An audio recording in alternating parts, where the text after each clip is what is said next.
So the 2021 proxy season stacked up by having roughly twice the number of campaigns of the 2020 season.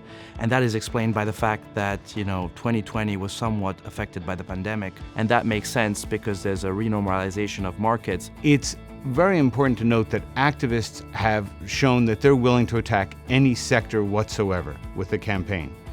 Of all sectors, though, it is information technology and the consumer discretionary sectors that have received the most campaigns over the years. In fact, 70 to 80% of the time, they put up what's called a short slate, which is a minority of the board of directors if they were to win. They do that because it's a lot easier to gain support from other institutional investors who may just say, well, what's the harm in adding one or two board members? We again saw that 50% of the proxy contests were settled, where the dissident took board seats and the company was willing to grant the dissident those board seats to avoid actually going to a shareholder vote. Companies realize that they have to balance, is it worth fighting versus the quality of the board members that are in front of them. We have seen a significant increase of compensation and governance-related campaigns broadly across the sector, and that was followed also by an increased number of operational-type campaigns, and then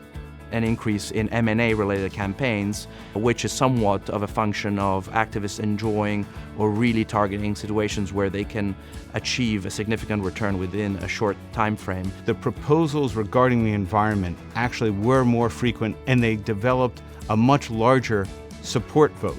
So you were seeing about 33% of proposals regarding the environment actually passed this year, which was up significantly from previous years. 2021 also saw the first proxy fight where the primary issue was climate change. We saw engine number one nominate candidates to the ExxonMobil board, and they were able to win 3 seats on the board.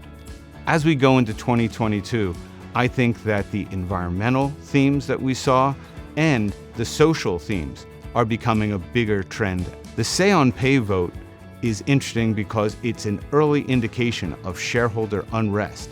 And the trend that we saw in 2021 should trouble some companies. And in 2021, you saw more proposals fail than in any other year, with upwards of 35 to 40% of the proposals failing at the largest companies in America.